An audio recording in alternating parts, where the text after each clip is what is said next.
مرحله ابتدایی کنکور که شروع کنکور است و یک موقعیت بسیار زیاد حساس است که شما یک سال پیش روی دارید در کنکور و روز به روز تعداد متقاضی کنکور هم زیاد شده است و رقابت هم روز به روز سخت شده است به خاطر رسیدن به یک رشته دلخواه.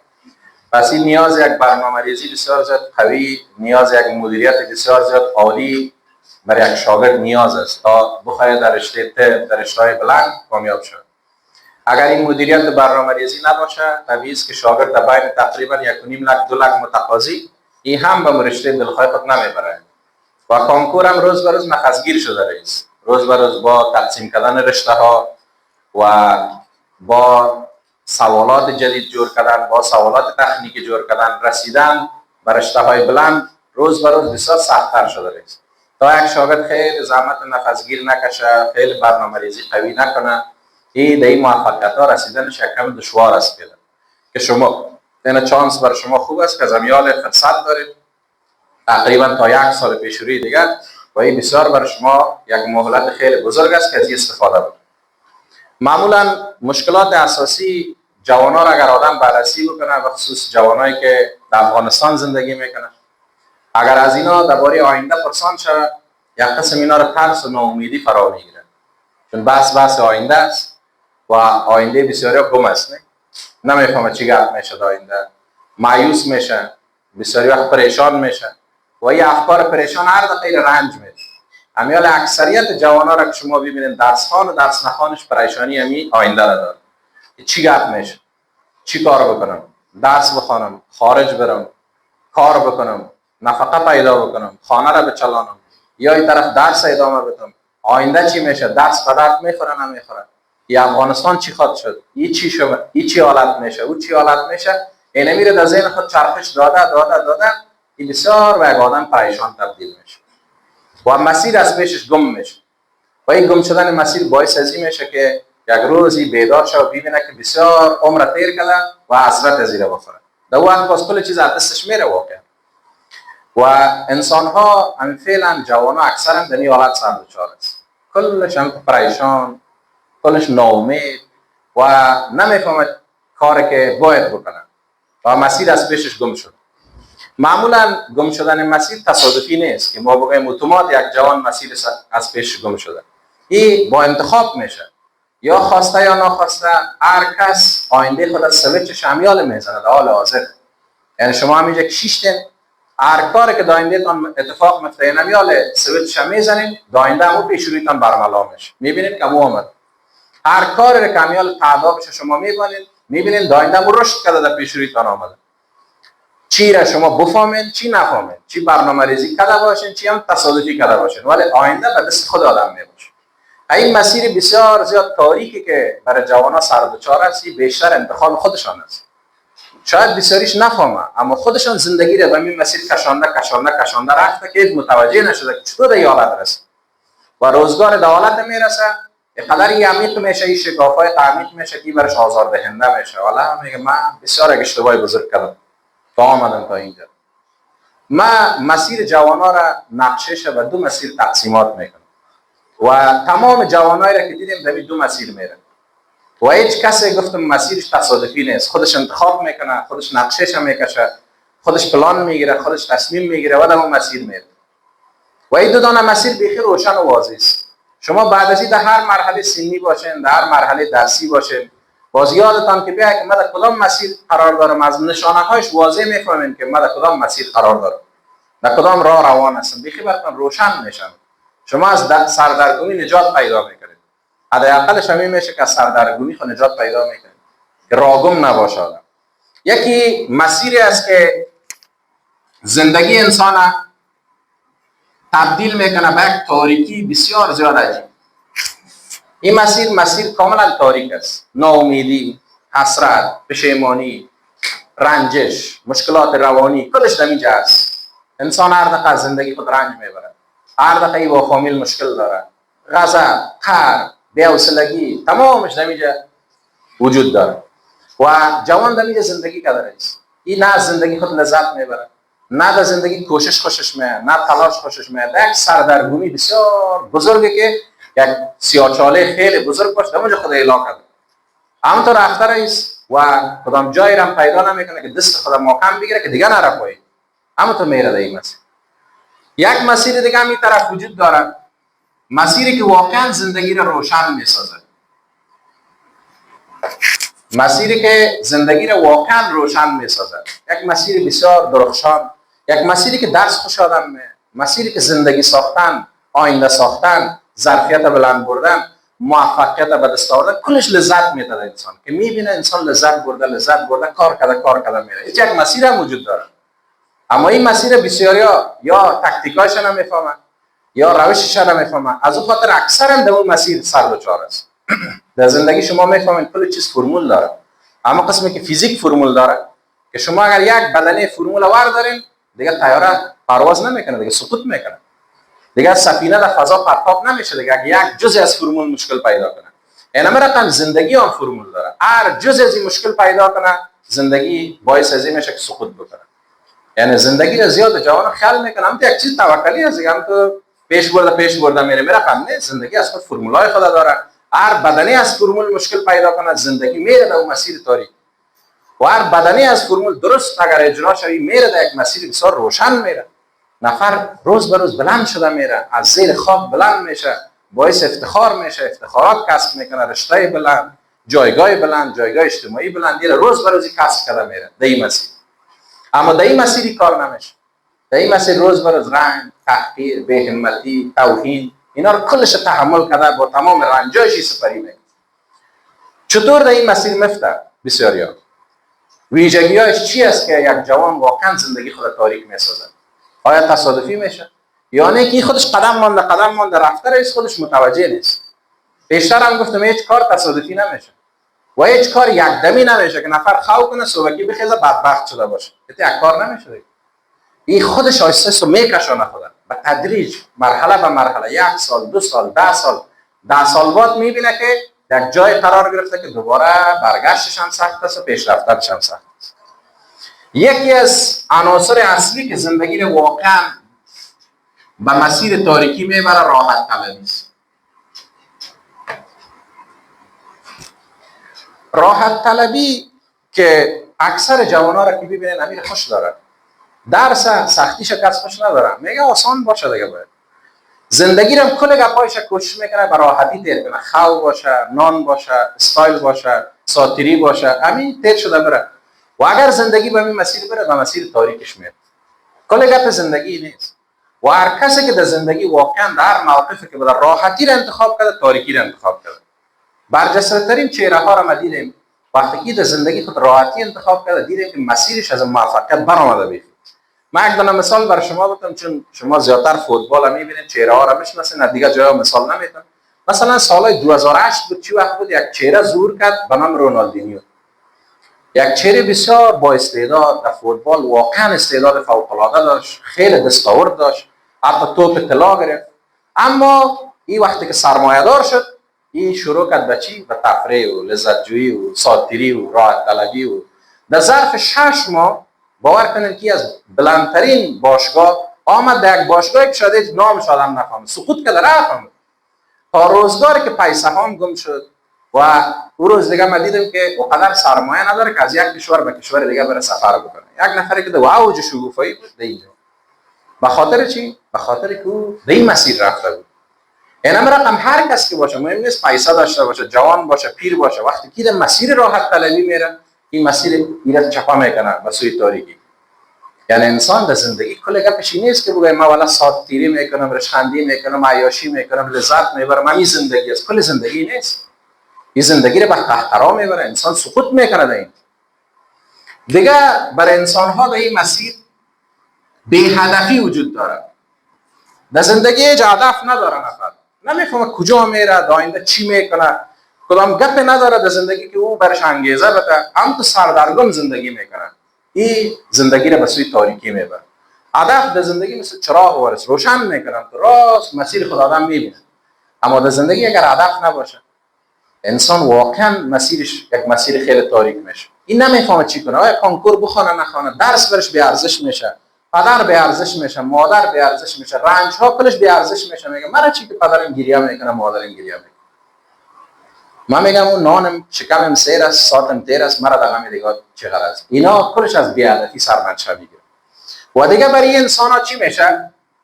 برای انسان ها به ارادگی میاد، اراده خیلی ضعیف. اینقدر اراده ضعیف که تا همه اراده نمیمونه که نفر صبح از خواب درست بخیزه، بزوری را از خواب میخیزانه که بخی تو درس بخوان، بخی کورس داری، بخی مکتب داری. این دیگه برش شیمه اراده نمیمونه. شیمه هم نمیمونه که یک کتاب رویش واس کنه. من تو نفرای است که هفته ها روی کتاب وا نکردم، هم تو رفته آمده. این کلش از بی ارادگی منشأ میگیره. نفر اراده مستحکم نداشت، اراده قوی نداشت، زندگی خود گم میکنه. اراده که مثل انرژی وارث، موتور که تیل نداشته باشه جای رفتن نمیتونه. انسان هم اگر اراده نداشته باشه یک قدم ای حرکت کردن نمیتونه. در هیچ مسیر حرکت کردن نمیتونه. چی درس باشه، چی کار باشه، چی روزگار باشه. همین خوش داره که مقصد خو کنه و خوش داره بخوره و خوش داره یک موبایل گرفته ساعت خود تیر کنه. همین چیزا خوش میباشه. اینا کلش از ضعف اراده سر دچار میشه. این اراده های ضعیف آیستا آیستا باعث چی میشه؟ باعث از این میشه که زندگی از این به سوی تاریکی بره. اگر قبول کنید درس ها سخت نیست. درس چی است که سختیش باشه؟ اما چون اراده برای خواندن نیست، از این خاطر نفر یاد نمیگیره. میگم من هیچ لکچر یاد نمیگیرم، کتاب وا میکنم یاد نمیگیرم. چرا یاد نمیگیره؟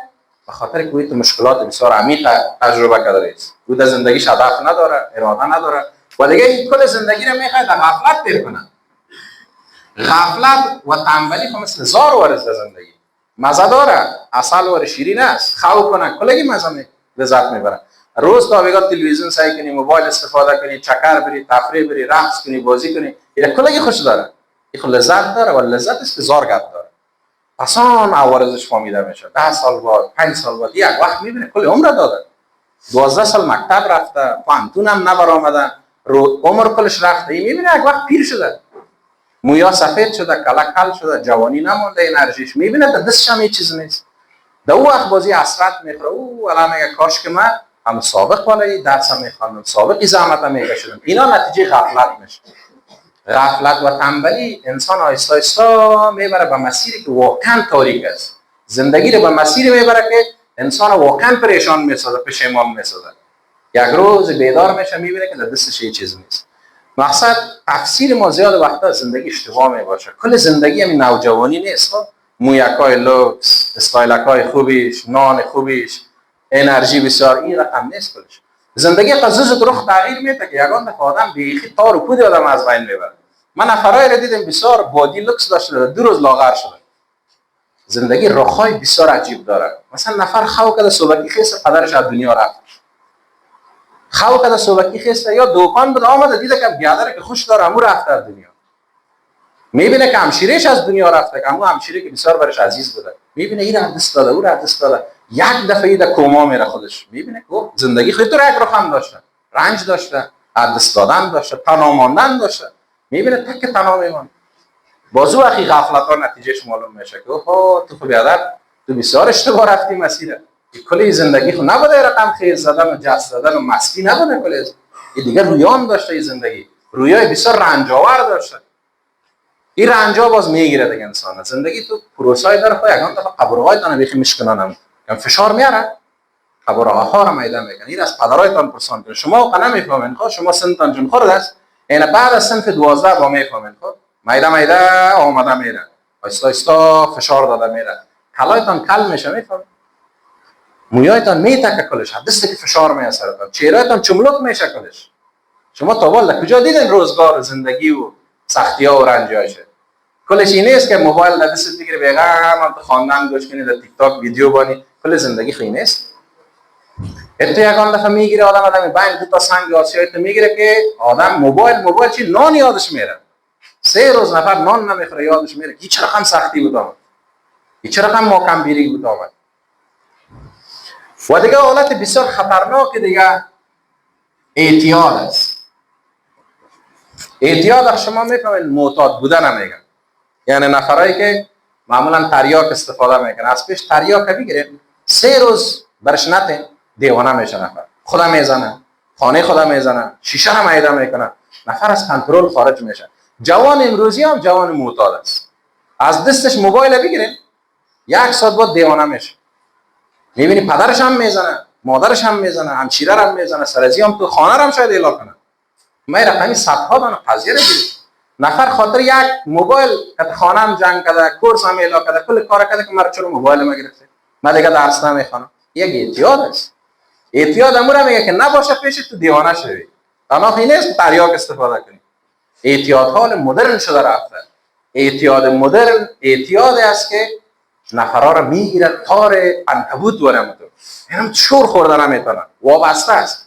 ولی ظاهرا جور است. میبینی آدم راه رفته به استخوانش جور است، اما نفر فکر و عقل و قلب دست داده و تمام حواس اعتیاد میبره. نفر تو بیس میکنه مثل یک جسد که راه رفته است. این یک حالت بشه اعتیاد. اعتیاد چی است؟ گیم. ظاهر گیم یک چیز ساده است. من با اون مشکل ندارم. یک کارتونی یک اسم گرم یک چند تا را میزنه خسته میره. من با اوش مشکل ندارم. من مشکل با چی دارم؟ مشکل با اعتیادش دارم. این نفر در آمده تمام تار و پودشی. یک ساعت اگر این را نزنه نفر میبینه که پریشان میشه. 2 ساعت اگر نزنه میبینه که اعصابش خراب میشه. 3 ساعت اگر این را نزنه میبینه که نفر دیوانه میشه. 4 ساعت اگر این را نزنه در خانه حتما که یکی جنگ میکنه. این اعتیاد است. اینی عوارضش خطرناک است. روان انسان میکشه. نفر اگر شما باور کنید 1 لک بتین تا 3 شب نمیشینه، 2 شب روز نمیشینه، ولی این موبایل دستش میگیره ترق 2 شب روز خواب نمیکنه، هیچ حس نمیکنه، مغز راه خود گم میکنه، مغز از کنترل میبره، نمیفهمه دنیای واقعی و مجازی را. مغز خود ازی گم میکنه راه که آیا میره خواب فرمان بتون بیداری بیخی مغز از کنترل خارج میشه. چشماش لخ لخ سعی کرد ترق میزنه 10 ساعت 20 ساعت 25 ساعت نان یادش میره، خواب یادش میره. اینی اعتیاد است. و اگر از پیش بگیریم مدقیق نفر اونم دقیق شاید هم ترا بزنه، هم فامیل خدا بزنه، پروا هیچ کس نمیکنه. اینی اصل اعتیاد است. این روانکش است. میفهمید؟ این از روان آیسته است کشته شده رئیسی. در یک فاز میرسه که دیگه کل روان از بین میره. بعد دیگه برای هیچ چیز معنا نداره، نه زندگی، نه آینده، نه درس، نه تلاش، نه نصیحت، نه رنج. کل چیز بی معنا میشه. اما رقم فضای مجازی هم است. فضای مجازی یک اعتیاد بسیار زیاد عجیب و غریب است. گرچند خیلی ساده است. نفر میگه یک پاو بالا میرم چیزی نیست. مغز میکشه. میفهمید؟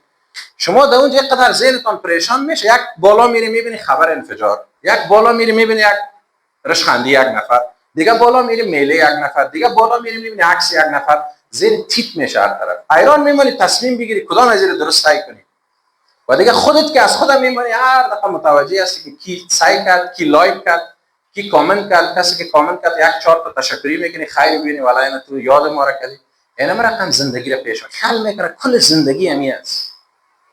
و اگر 1 2 ساعت موبایل از پیش بگیری با این نفر آیستا آیستا عکس العملش معلوم میشه. هر وقت میخواستن عکس العمل تا ببینین با موبایل بتنده ببینین 1 2 شب رو چی عکس العمل میکنه. صبحی که از میخوام خست یاد چی می او والا موبایل من کجا مونده یک سعی کنه میره. یعنی اینا اعتیاد آور است. کلازی این اعتیاد در ظاهرتان کدام شاخ نمیکشه بر نفر. اگه شاخ میکشید من خیلی خوش میشدم که نفر شاخ کشیده فیسبوک استفاده کرده، ولی این روانکش میشه. انسان آزاردهنده میشه برش. روانن آزار میبینه. اینقدر آزار میبینه تا سرحدی که یگان تا اگر برش لایک نکنه ویو نبیه این نفر روانی میشه. حالا در خارج زیاد خودکشی عصبی میشه. نفر تیک تاک ویدیو میمونه مردم خوش نمیکنه، این میره خود عملیات میکنه. دخترها مثلا قبرقا را 2 تاشو میورداره کمرش باریک شد، چهره را مکمل جراحی پلاستیکی میکنه. میاد ظاهر میشه که 1 میلیون نفری را ببینه. اگر اون 500,000ش نبینه نفر دیوانه میشه. جوانای مونده می سر بیچاره است. خود لوکس میکنه. خودش باور کنه که یک دونه خری نداره که جاو بخوره میره مثلا قرض قواله کرده پیش یک آیلکس عکس میگیره میمونه. اینا مام شاه زندگی میکنه. یک اعتیاد است دیگه. خودش هیچ چیز نداره. زندگیش از مشکل خراب است. زرایم نداره. میبینه که بعدا دستامت کرده پیش موتر مونده دیگه. ما مینه شاید این مزار است. یعنی کوشش میکنه که نفر بنمایانه که والا من یک زندگی دارم که هیچ کس نداره. مقبولی من تاپ است. پیسه من تاپ است. زندگی من خیراتی است. در حالی که تو نیست. هر کسی که خود در فضای مجازی خوش نشان میده از او که در غم زیاد کس نداره، دربدری زیاد کس نداره. بری که زندگیش مطالعه کنی میبینی که بعدا زندگی از پاش است. نه که پدر رابطه صحیح، نه که مادر رابطه صحیح، نه کت بیادر، نه کت همشیره، کل زندگی در یک دسترخوان در 100 سال اینا یک جای نان نمیخورن. زندگی به این حالات رسیداله. کلش در 6 تا اتاق شیشتگی است. مثلا عکس میمونه که والا ما برادران متحد، در حالی که روی یکی دیگر نمیبینن. یعنی دنیا از واقعیت آهسته آهسته در مجاز انتقال میکنه. این اعتیاد است دیگه اعتیاد مواد است. اعتیاد خود اعتیاد است. یعنی جوانای امروزی شدید معتاد مواد است. کشش مواد در درونشان ایجاد شده. مواد میشه سیگرت باشه، قیلون باشه، پان باشه، تابلت باشه، پورگابلین باشه، هزاران دانش وجود داره فعلا. ما با هیچ مشکل ندارم بازم که نفری را بخوره بگه مرا 100 گنگس میکنه. ما با هیچ مشکل ندارم تا بیگار بخوره نفر گنگس میشه، ساعتش تیر میشه. ما با هیچ مشکل دارم که انسان عاطفه های انسانیش از بین میبره. چیزا استفاده این موادها تنها عوارض مغزی نداره، عوارض احساسی داره. احساسات، عواطف، اراده، روان نفر بکشه این مواد. آهسته آهسته این خود سیاه‌چاله ورسید. اول گفتم براتون اولش بسیار خوشنماست که رفته میری غرق شده می. و کی میکشانه ایره؟ دوستایی که ناباب است. دوستی که در ظاهر مثل عسل واره است ولی زارگرد داره. دوستای ناباب میکشان نفره. میگه تو ملا شدی، یک تابلت تو در دهان مانده نمیتونی، یک سیگرت کشیده نمیتونی، تو چرا هم بیخی دیگه تو خدا سر ما خوب گرفته. بگی تو امیر اگه هیچ چیزی شدی یا ایره بگی تو کل غمایت گم میشه. همه رقم تابلت ها از خوشی کاذب میده. میفهمی؟ میخوری خنده میکنی ناپ. بر انسان خوشی های کاذب میده ولی روانش کشته میره. این نفر یک دفعه خور والا میگه این تب خوشی بود. تابلت است که خیال مجاز میده در نفر. میخوری در فضاستی چکر زده پس میخیزه که در یک بغل در جویلو شفتیدگی است. اینا انسان ها را آهسته روانهایشان کشته میره. انسان ها را آهسته تبدیل به چی میکنه؟ یک تا جسدی که فقط راه میره دیگه حسیات بر از اینا نمیمانه. یا اعتیاد فساد. اعتیاد فساد میشه که چشم صورت بگیره، میشه که کردار صورت بگیره. چرا مردم قدر در فیسبوک و اینستاگرام مصروف است؟ جوانان در اونجا بابه شعر مولانا نمیگه برای اینکه این هر دفعه اونجا مصروف باشه. اونجا یک نفر یک گلرخ آمدن، چهرهش هم معلومه، یک دست هم مانده. این نفر رفت دیگه کتابی او میگه یافتم همون نفر. چی که برای یک دانه گلک کرایی کنه خب 3-4 روز راسته و چپه ملاق میخوره ولی ندیده تا ولی چی از ده اونجا. مقصد در خیالات، چون فیلم هندی هم دیده، سریال ترکی هم دیده، خواندن از شاهرخ خان گپ میکنه، دختر فیلم عزیزم خیال خود گپ کرده چکر زده است. نفرا باور کنید 2-3 شب روز هم تو خواب تیر میکنه. ما یکی گفتم چرا که خواب میشه؟ گفت حالا خیالای میبینم در خواب خوش میباشم، بیدار بشم کل تمامه. زندگی از تبدیل به خیال شده. خیال میکنه که والا زندگی همی از چادر یک خطا میخوره، شمال میبره، با ما رو میگیرم برش میارم، با خواندن پلی میشه، باز هم رقمی زندگی میشه، باز ما یک جای میریم. بگیرین از همینجا تا کورس هر روز برین اگه خواندن پلیش جز اونه که صدا میکنه او در رفا چون بودای چی میکنه دیگه خواندن نخواد شنیده باشه. ولی چون انسان معتاد شده برای خود میقبولانه والا من یک زندگی دارم. همین واقعیت زندگی واقعی است دیگه. یک نفر میباشه باز ما یک گپ میزنم. بسیار در پدر و مادر خود باور کنید نفر احترام نکرده که در اون نفر اینستاگرام ندیدگی احترام میکنه. غذا خوردید؟ آیا غذا در میل دلتان بود؟ در حالی که مادر خود شاهدت نگه مادر بخورم شعله است دیگه برادر مرا چیکار میشه؟ ولی در احترام کرده گپ میزنه. زندگی رو مجاز فکر میکنه. اگه در او برسم نیست که صاحب زندگی میشه، بازم مجاز فکر میکنه. من زیاد نفرای را دیدم یعنی رقمی ببینید دستار تاتو زده ای نوشته کرده و مچ نوشته کرده وای نوشته کرده در پس کله خود در رقمی که من نفر میگیرم. برای رسیدن به او بازی کل هزار کار میکنن. لگن پدر نمیشه. پدر اگه گفت او را نگی بازی پدر هم کتش میزنه. احتیاط خمیره میگه دیگه. مادر اگر گفت نه بچم تو ما یک ذره فکر طبیعی تو ولی نه گنگس هستی تو باشه کم وشد نه اگه اونمون نشد ما خدا میکش. خب با همین شلگی خلاصه او را میگیره. وقتی که میگیره کتازو زندگی میکنه میبینه که باز زندگی مجازش نیست.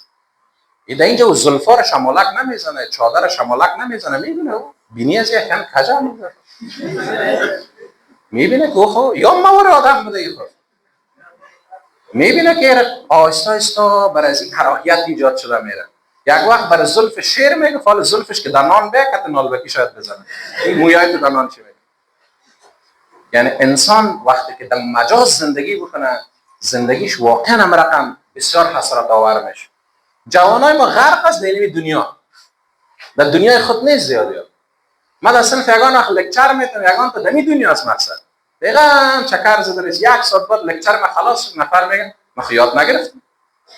خود تو از کجا دهسه یاد بگیری؟ تو در یک دنیایی هستی که از اون کشیدن برای ما بسیار زیاد سخت است. نتیجه از چی میشه؟ کمی رفته رئیس مردم این خب باید یک نتیجه هم باید داشته باشه. یعنی آیا هم تنها در خودش یگان ضررهای کوچک تو نیست، بسیار خرابی ها میکنه. عوارضای بسیار زیاد بیرونی داره، عوارضایی داره که کل گیره به رنج انداخته بخصوص فامیلا را. یعنی اینجا پیش ما باور کنید پدر و مادر ما گریان میکنن. او مردم ها چه رقم همت است، نفر پدر 60 ساله پیش ما گریان کردگی است، مادر 50 ساله پیش ما گریان کرده است که نمیره خرجش هم میتون، موبایل برش خریدیم، کالا برش میتون، ولی درس نمیخونه. کتما هنوز یک زبان بازی هم میکنه، کتما یگان تا این دست بالا کرده سر پدر و مادر. دینه می داره ده ها نفر پیش ما آمده گریان کرده پیش کلگی. بسیار کار سخت است نه یک پدر به گریان بکنه. عوارض از چی میشه؟ عوارض از بی‌همتی میشه. جوان تبدیل میشه به یک جوان کاملا بی‌همت، مفتخور و بسیار یک جوان بی‌حس و بی‌احساسات. برای از دیگه مهم نیست پدرش رنج بکشه، گریان کنه، مادر رنج بکشه. در جایی که اگر یکی از این خواستایش پورا نشد کردن پدر و مادر هم روی بسیار خراب میکنن. دقیقا مصرفش نه، دقیقا از این است که پدر مویاش سفید شده دستاش بیادر چملوکی پیدا کرده به خاطر ماست دیگه خودم سرمایه نداره، کل پیسر هم سر مزه داره است. این میال نفرش پدرایشون در افتاو یا زرنج داره یا دیقانی بیل زده است، بچه عالی جناب در زیر پکه در درس اشتراک نمیکنه. ایتو نفرا داریم ما. این میگه من گریه میکنم میگه والا من میرم قرض کرده بودم. اون روز یک مادر همینجا اومده 2 ماه گفت ماش من نداده و ما از یک جای قرض کرده پیسه این بچه را دادیم، این بچه کورس نمیره، گریون کردم اینجا. گفت این میره در پیش ما که میگه میره والا یک دست شبیه. باز من میبینم که عجیب جوانا به همت میشه. این ببینی فقط هم خاص خود، استایل خود، کلش مصرف خودش نیست، مصرف پدرش است. امیال اگر من پرسان کنم کالای چند فیصد شما از خودتان است، خرج چند فیصد شما از خودتان است، میبینی کلش از موسی آمده است. زور کاکا است که در تاکا چکر بزنه. او اگه بره باور کنید که اگر شما خیرات کسب بده. باید انسان یک ذره همت و یک ذره شامت باید پیدا بکنه. و این همت شامت تو تصادفی هم نمیاد دیگه که بگیم تصادفی میاد. درس چی است برای اول از برای خدا یک هفته درس این نفر نمیشه، ولی چرا نفری را خواندن نمیتونه؟ نفر همت ها را باخته. این دغم هیچ چیزی نیست در زندگی، دغم پدر مادر، دغم آینده، دغم هیچ چیزی نیست. باور کنید که در پیش روش پدرش گریان کرده هم تو بوت سمانات ورسته. عشق پدر، عشق مادر برای بیخی به ارزش شده. به همتی از اینجا منشأ میگیره. و اگر من در جای شما باشم من این کارا نمیکنم که من در پدر فرمایش بدم در من یک موبایلم دیگه، برای من کالای لوکسم دیگه، والا من درس میخوام. من همین روزگارا رو تیر کردم، نیست من تیر نکردم. باور کنید من یکی از اهداف من بود خانه رنج نبینم. من 2 جور کالا از لیلامی خریده بودم، یک خنقاق پتلون، یک تا بوتم از لیلامی خریده بودم. کاتینای بسته کنکور تیر میکردم. موبایل من دلمش نبودم، چکر موبایل فلان بسمدان. من میگفتم من خودم سر پای شم. بازی گپا خودش میاد دیگه، موبایل و ساتیری و تفریح اینا خودش میاد. فعلا باید کس رنج نبینه. و شما میفهمید که اگر شما در یک جایگاه برسید، باور کنید پدرتان قدر خوش میشه، مادرت خوش میشه، چقدر گریانا شاید بکنه، والا بگه بچه‌م رس. برعکس قضیه چرا رقم است؟ شاید پیشروی شما گریان نکنه چون شما به همت هستین، شاید زیاد هم درک نکنین، ولی در پشت سر گریان میکنه بیچاره. مادرها گریه میکنه، بچه‌م چی شده؟ چرا اصلاح نمیشه؟ باور کنین که یک پیش آمد یک روز من شب تا صبح گریان کردم. یک مادر دم بچه‌م دعا کردم که می اصلاح شه، هیچ نمیشه، میگه هیچ، میگه برای از این ارزش نداره. اون روز یک دانه آمد همشیرا کار میکنه بیادر حمایت کرده است. من گفتم تو بیخی بی غیرت هستی. در این شرایط خراب همشیری تو کار کرده است، تو بیغل شیش درس هم نمیخونی. از تو کده گفتم بی غیرت یافتم میشه دیدی. این استایل زدن ها، این مویا، ببینی بیادر این موبایل ها، اینا کلش از اوج به همتی میشه مقصد گرفتنش. اگر آدم با همت رقم باشه چی کار از دم آدم موبایل درس از اینجا میری در خانه کتاب میخوانی، نمرگه که عالی میگیری و میخوای آینده تجربه کنی، دیگه موبایل و فلان و بسمدان از چی کار.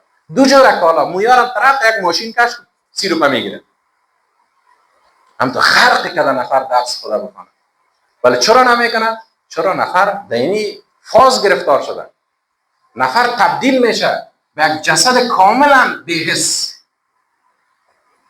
جسد بی‌حس تبدیل میشه که گفتم نصیحت، گریه، رنج فامیل هیچ چیز برش ارزش نداره. یعنی میگن اکثر جوانان رفته نیست. همشیره شاید رفته کراچی بدوانه، همشیره شاید رفته در یک مکتب بیخی نفسش برای مادرش پیر شده، شاید رفته یک جای بیخی خیاطی کرده جانش برآمده، ولی چون حس نداره. این میگه پرتو بیادر پیسه رو پر. من دیوالم است، من تا پان خدا نزنم، من تا تابلت خدا نزنم، من تا خرمسی خدا نکنم، برای من این چیزا نمیخواد. این بی همتی سجده.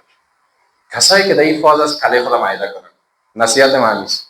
یک معده کنه که کلش بتکه، هیچ چیز برش نمانه.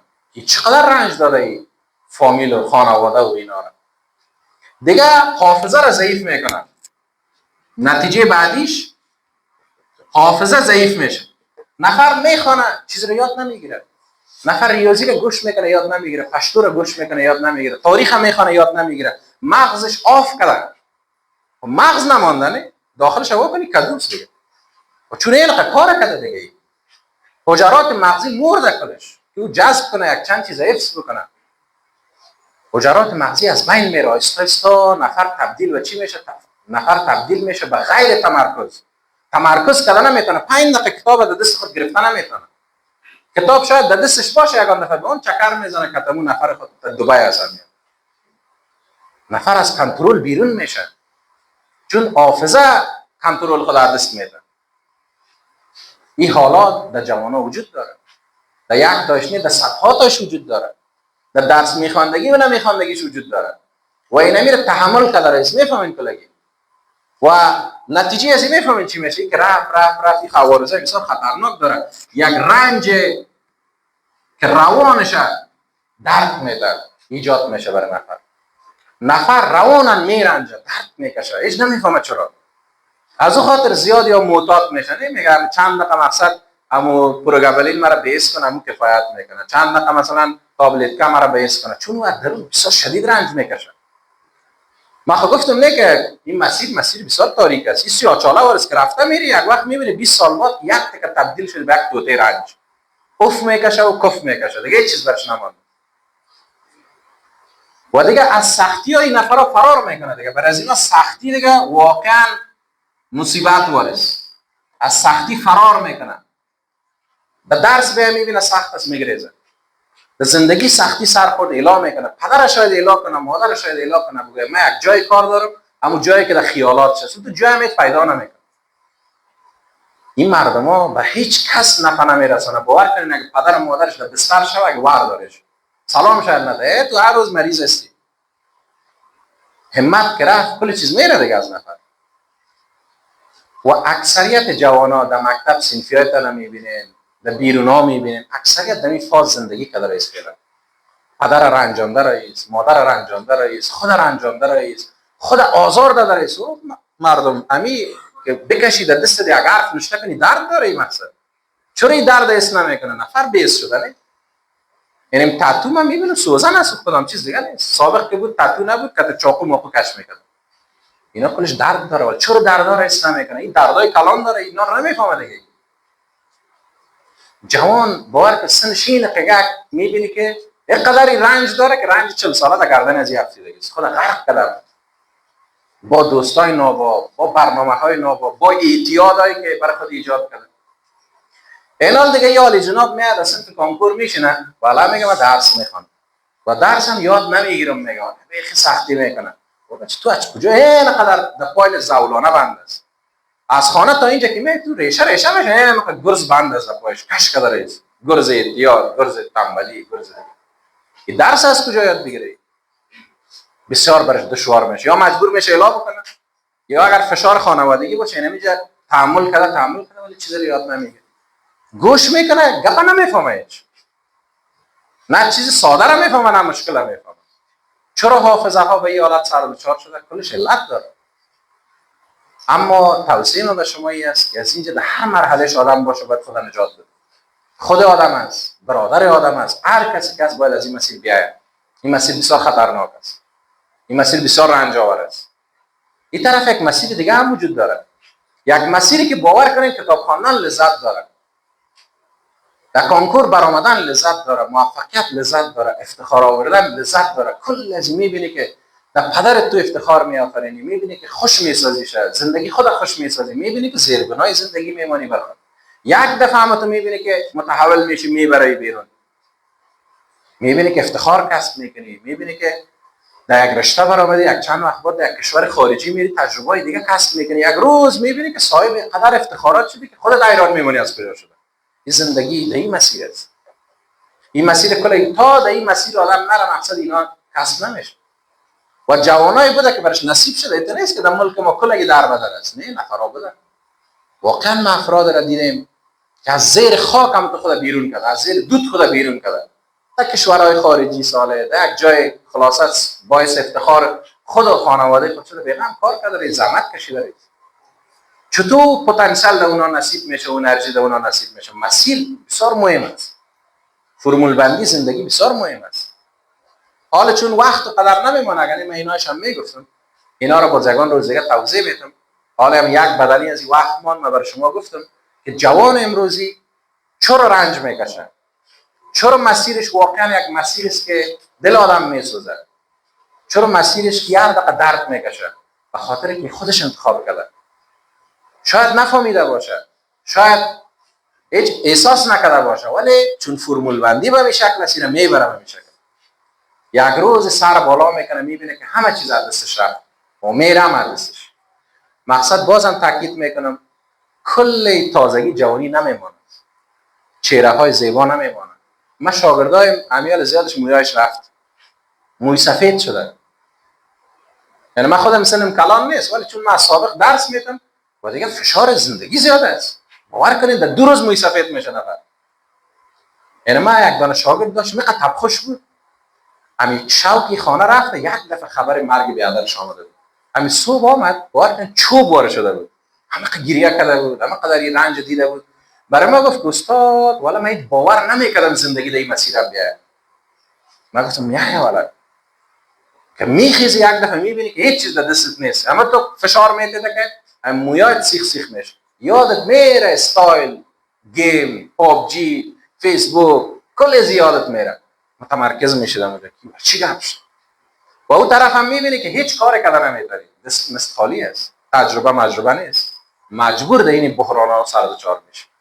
از اون خاطر توصیه من است قبل از قبل خود آماده کرده باشید.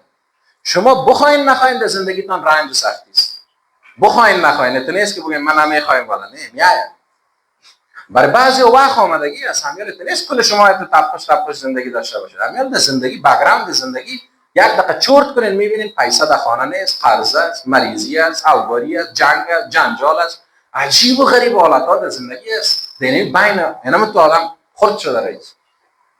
از این خود نمیشه که تو بگوی والا من از این فرار کنم، ولی میشه در بین سختی آدم زندگی صحیح داشته باشه، در بین مشکلات آدم زندگی افتخار آفرین داشته. این امکان داره، ولی امکان نداره که تو بگوی من والا از این کلش میگریزم میرم ترکیه میرم.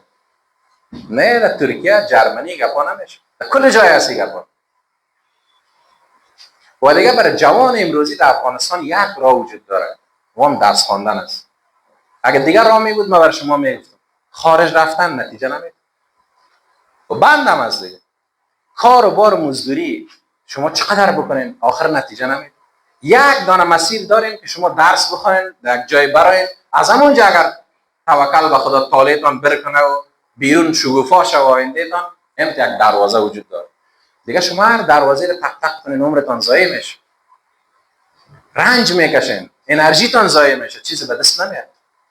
خیلی باید در سر درس خدا پرت آدم دیگه، خصوصا کسایی که چیزی ندارن، اونایی که آقایشان سرمایه مرمایه داره، خب میگه والا برو پدر مرد نیمیش از من نیمیش از لالایم است خرج کرده میرم، در حالی که همون گم میکنه دمی 34 کل چیزا.